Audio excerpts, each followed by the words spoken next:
Hello my lovelies, I'm the Craftacular Creator and today we're about to craft something truly magical. An easel card that doesn't just stand tall, it could practically defy gravity. Just like Elphaba soaring above the stage at the Apollo Victoria. This card will rise up with some ink blending wizardry, a little bit of fussy-cutting spellwork and a sprinkle of wicked-inspired drama. And because I'm very much team green, I'll be sharing a few snapshots from my trip to London to see Wicked the musical, plus a piece of artwork that has become a permanent part of me. So grab your broomsticks or your scissors and let's get crafting. But before we start searching those western skies, don't forget to get clicky for Vicky. My gratitude will be endless, almost as endless as soundtrack sing-alongs in my craft room. For today's card, I'm working with Scrappy Boy stamps, a fabulous faux newspaper clipping from Etsy, and Lawnfawn Spiffier Speckles patterned paper. My stamp choice does change later, so check the description for the full enchanted list. As promised, here's the first peek at my wicked adventure.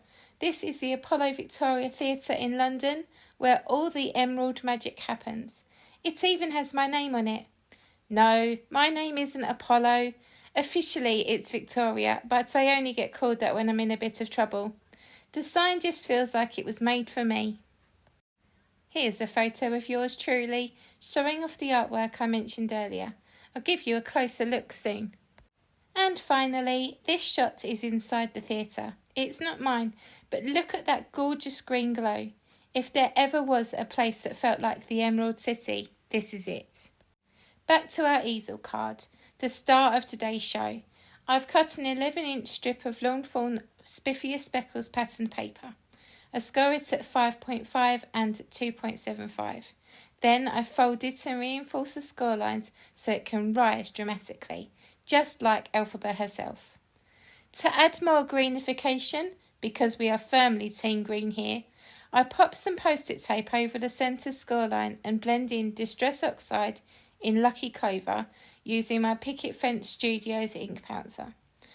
A little buffing with a clean paper towel and the gold foil resists the ink to reveal the most dazzling emerald and gold panel. Honestly, it shines just like the Emerald City under the lights. Next, I stamp the sentiment. Recognise it? Yes, the lyrics are straight from Defying Gravity. This particular stamp comes from the popular era set by the Sassy Club. And honestly, that line could prop up any easel card or any crafter having a wobbly day. I also stamp and colour the broom, which is from the Witchy Good Friends set by Scrappy Boy Stamps. Because, let's be real, you can't defy gravity without your trusty broomstick. I quite enjoy fussy cutting. How about you? Here's another glimpse inside the Apollo Victoria. The iconic map of Oz fills the stage, with the Emerald City glowing proudly at its centre. And if you look above it, the Time Dragon clock looms. He is more prominent in the books than the show, but still, what a presence. I couldn't resist including this snapshot. And now back to the card. Cue the dramatic reveal. I'm setting the stage with the sentiment and broom ready to defy gravity as the easel stopper. Spotlight on this dazzling Etsy newspaper clipping.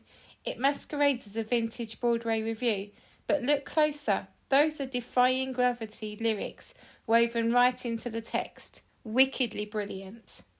I attach it to the folded panel so when the card stands, it rises, just like a certain green girl with a broom and a dream.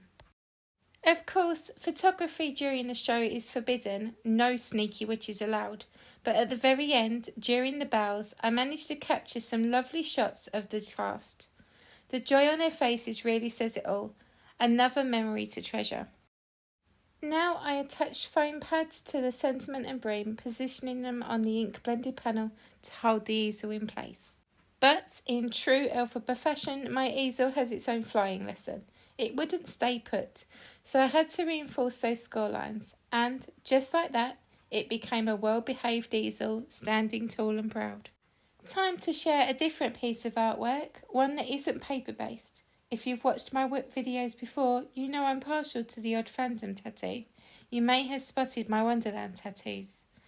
This time I worked with my tattooist to bring Wicked to life in watercolour ink. Here's the finished piece. I adore the splashy artistic look. It feels perfectly in step with my crafty soul. And here it is, the completed card. The gold and green together just sing.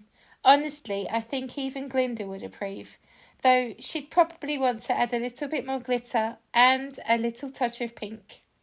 And my final photo, my absolute favourite, a hug shared by Glinda and Elphaba herself, radiant in green, with that beautiful smile.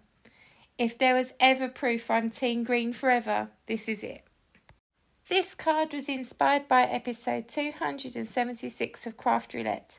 The parameters were easel card, favourite colour from the rainbow, mine of course is green, black and white element, hello newspaper clipping, and if you care to find Elphaba, just look to the western skies. This project ticked every box in the most magical way. Here's a slide about Craft Roulette if you'd like to explore it for yourself. Trust me, it's so much fun. Thank you so much for watching, for crafting along and for joining me on this Wicked inspired journey. Don't forget to get clicky for Vicky, it really does help keep the magic alive. Until next time, ta-ta for now, take care and remember, keep crafting, keep shining and never be afraid to defy gravity.